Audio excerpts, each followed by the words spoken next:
tous, c'est Hugo Mouton. On se retrouve aujourd'hui pour une nouvelle vidéo. Une vidéo sur la dernière présentation d'une monoplace de l'année. On va présenter la Red Bull, la RB20, qui a été présentée il y a 2 jours maintenant. C'était la toute dernière. Voilà. Donc on va commencer tout de suite en parlant de la position aérodynamique de la voiture. Alors la voiture la plus dominante de l'histoire a vu quelques changements plutôt importants sur la monoplace. Des entrées d'air qui sont un petit peu verticales, c'est assez spécial. Pour certains, c'est pour un meilleur refroidissement de certaines pièces moteurs. L'entrée d'air va permettre à l'air de rentrer d'une certaine manière dans le moteur et va refroidir donc des pièces qui en ont peut-être plus besoin que d'autres. Ensuite, le capot moteur est un petit peu plus haut que l'an dernier. Sur la hauteur du moteur, au-dessus du moteur, c'est un petit peu plus haut que l'an dernier. L'aileron avant est un petit peu plus long, alors qu'on a vu toutes les autres écuries essayer de le diminuer. Donc c'est un pari totalement à l'inverse de ce que tout le monde fait. Red Bull innove, et comme Red Bull a fini première avec une course non gagnée l'an dernier, on ne peut, je pense, que leur donner raison. Donc pas mal d'améliorations faites sur la Red Bull, qui sont un petit peu spéciales, mais qui, on espère pour eux, marcheront. Et si elles ne marchent pas, c'est bon pour le spectacle. Ensuite, pour parler de la livrée, je pense que c'est la livrée la plus rapide à présenter. Encore et toujours la même livrée, donc rien à dire, même pas de chocard comme ils avaient eu l'habitude de le faire. C'est vraiment une monoplace simple de chez simple. C'est la Red Bull, vraiment. Voilà, vous voyez une Red Bull, ça fait 5 ans, même 6 ans qu'elle est comme ça. On va s'y habituer, je pense. Donc on va directement passer au pilote. Verstappen va devoir refaire une saison aussi bonne que la dernière. Donc autant dire que ça va pas être simple. Mais c'est un 3 fois champion du monde. Donc j'imagine qu'il a pas trop de pression. Et de toute façon il a pas trop de pression tout court. Lui il veut gagner, c'est tout ce qu'il veut. Je pense qu'il veut faire une saison tout autant dominante que celle de l'an dernier. Et on peut compter sur lui. Si il a la motivation, il va pouvoir le faire, ça c'est une évidence.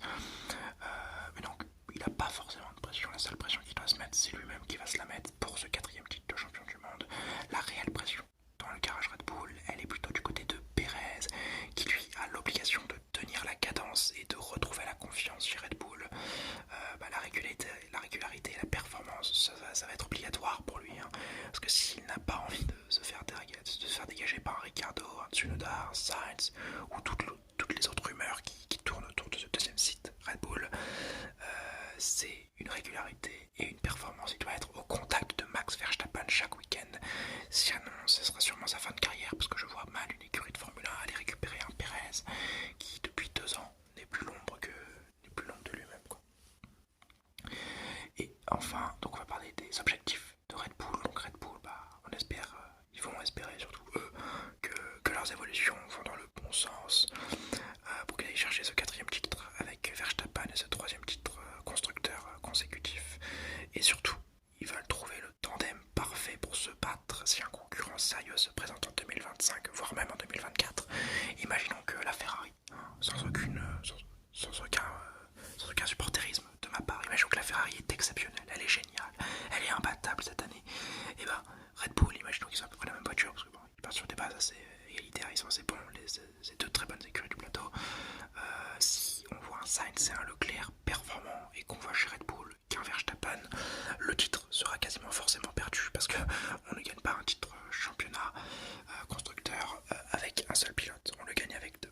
Donc c'est ce tandem qu'il faut trouver, et surtout que ce tandem a été fragilisé déjà par les mauvaises performances de Pérez, qui s'il ne fait pas une bonne saison cette année va sûrement être remercié au profit d'un autre pilote qui pourrait mieux fitter avec Verstappen, mais également, vous l'avez sûrement tous entendu, au niveau du plus haut en fait, puisque Christian Horner a été déstabilisé par des affaires de comportement inapproprié avec une employée. On ne s'avance pas, il présente son innocence, donc on ne dira rien là-dessus, mais imaginons que ce soit vrai, que les faits soient reconnus, Horner sera forcément viré. Je n'imagine pas Red Bull garder une personne ayant eu des comportements inappropriés dans son écurie, auquel cas ce serait très, pas désagréable, mais très surprenant, très décevant finalement qu'une écurie de Formule 1 garde une personne reconnue coupable de ce genre de fait. Mais si Horner part, on sait également que Adrian Newey, qui a un très très fort lien avec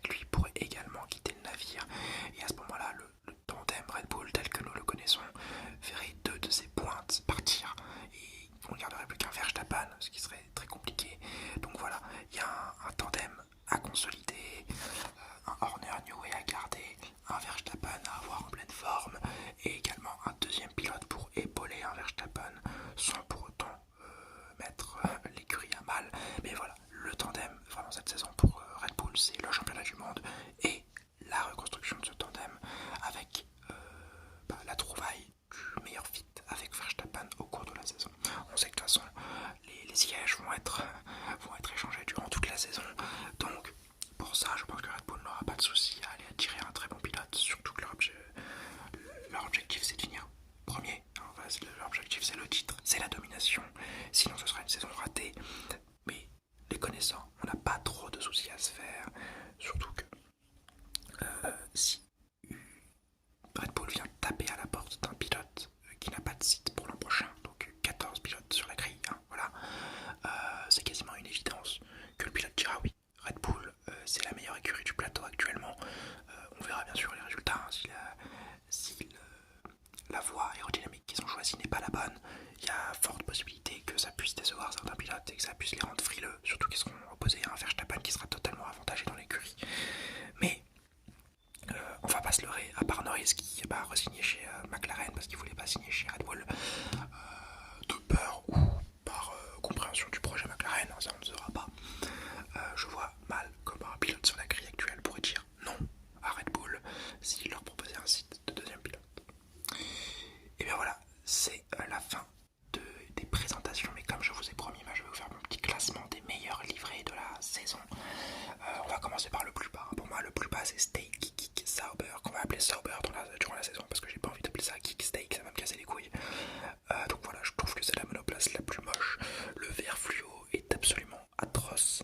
On va la remarquer sur la piste, mais je pense juste grâce à ce vert fluo, pas grâce aux performances, ce qui va être un peu dommage. La Haas également en 9ème position, je trouve pas très très belle. La McLaren, que voilà, je vous l'ai dit lors de la présentation McLaren, le bleu a été enlevé et ça rend juste la monoplace un peu terne en étant papaye. Donc du terne papaye, c'est un petit peu contradictoire, mais c'est comme ça que je ressens la chose. La Williams, je la mets 7ème, je la trouve pas géniale par rapport à l'an dernier, je la trouve un peu mieux, mais bon, c'est pas exceptionnel. Red Bull 6ème, aucune originalité, mais bon, ça reste la Red Bull, elle est quand même un peu belle. La Aston Martin 5ème, pas mon type de couleur comme je vous l'avais dit, mais pas dégueulasse non plus. La Visa Cash App Red Bull, elle je la trouve plutôt pas mal, c'est celle avec le plus de peinture. Bon, c'est un panneau publicitaire par contre, mais elle est pas dégueulasse. Donc voilà, c'est pour ça qu'elle est 4ème. La Mercedes est 3ème. Je trouve la Mercedes très très belle, comme je vous l'ai dit hier, la nuance de gris, de noir et le bleu Ineos rend très très bien. Ensuite c'est la Alpine, beaucoup de carbone certes, mais j'aime beaucoup le design qu'ils ont fait. Et en premier, la Ferrari qui est magnifique, je vous l'ai déjà dit, je veux l'épouser. Elle est sublimissime, je pense que c'est la plus belle Ferrari qu'on ait eue depuis, depuis à mon avis, le Grand Prix à Modène, qu'on avait eu avec pour le 1000e Grand Prix, je crois, ce bleu Bordeaux magnifique. Je pense que c'est une des plus belles livrées de Ferrari. Celle qu'on a cette saison-là de 2024, c'est aussi également une des plus belles livrées de Ferrari que j'ai vues. Franchement, elle est magnifique. Et bien, voilà, c'est la fin de cette longue vidéo pour les présentations. J'espère vous avoir détendu. Si c'est le cas, n'hésitez pas à liker, à commenter d'autres idées de vidéos et à vous abonner. On se retrouve très vite pour une prochaine vidéo, normalement la semaine prochaine. Je sais pas encore sur quel sujet elle va porter, sûrement sur la Formule 2, ouais, sur l'accession